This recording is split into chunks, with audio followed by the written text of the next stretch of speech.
വിശുദ്ധ കുരിശിന്റെ അടയാളത്താൽ ഞങ്ങളുടെ ശത്രുക്കളിൽ നിന്ന് ഞങ്ങളെ രക്ഷിക്കണമേ. ഞങ്ങളുടെ തമ്പുരാനെ, പിതാവിന്റെയും പുത്രന്റെയും പരിശുദ്ധാത്മാവിന്റെയും നാമത്തിൽ ആമേൻ.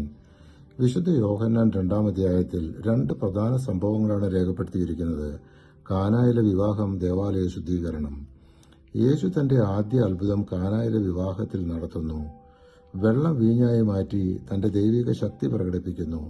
ഇതിലൂടെ ശിഷ്യന്മാർ അവനിൽ വിശ്വാസം ശക്തമാക്കുന്നു. യേശു ജെറുസലേം ദേവാലയത്തിൽ വ്യാപാരികളും പണവിനിമയക്കാരെയും പുറത്താക്കി.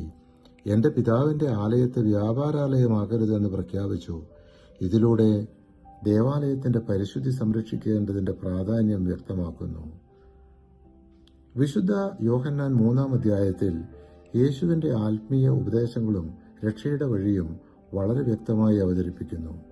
യേശു പറഞ്ഞു, സത്യം സത്യമായി ഞാൻ നിന്നോട് പറയുന്നു, വീണ്ടും ജനിക്കുന്നില്ലെങ്കിൽ ഒരുവനും ദൈവരാജ്യം കാണാൻ കഴിയുകയില്ല. 3-ാം അധ്യായം 3-ാം തിരുവചനം. ഇവിടെ വീണ്ടും ജനിക്കുക എന്നത് ശരീരജനനമല്ല, ആത്മാവിൽ പുതുജീവിതം നേടുക എന്നതാണ്. വിശ്വാസികൾക്ക് പരിശുദ്ധാത്മാവിലൂടെ പുതുജീവിതം ലഭിക്കുന്നു. യേശുവിന്റെ വരവ് ദൈവത്തിന്റെ സ്നേഹത്തിന്റെ പരമാവധി പ്രകടനമാണ്. എന്തെന്നാൽ അവനിൽ വിശ്വസിക്കുന്ന ഏവനും നശിച്ചു പോകാതെ നിത്യജീവൻ പ്രാപിക്കുന്നതിനു വേണ്ടി തന്റെ ഏകജാതനെ നൽകാൻ തക്കവിധം ദൈവം ലോകത്തെ അത്രമാത്രം സ്നേഹിച്ചു. 3-ാം അധ്യായം 16-ാം തിരുവചനം. രക്ഷ മനുഷ്യരുടെ പ്രവൃത്തികളാലല്ല, ദൈവത്തിന്റെ കൃപയാലാണെന്ന് വ്യക്തമാക്കുന്നു. വെളിച്ചം സത്യത്തെയും നീതിയെയും സൂചിപ്പിക്കുന്നു, ഇരുൾ പാപത്തെയും അന്ധതയെയും. യേശുവിൽ വിശ്വസിക്കുന്നവർ വെളിച്ചത്തിലേക്ക് വരുന്നു.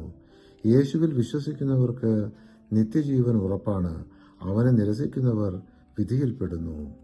പരിശുദ്ധാത്മാവെ, തിരുവചനത്തിന്റെ അനന്തശക്തിയാൽ ആത്മാവിന്റെ ഫലങ്ങളും ദാനങ്ങളും നൽകി തീക്ഷ്ണതയാൽ ഞങ്ങളെ ജ്വലിപ്പിക്കണമേ.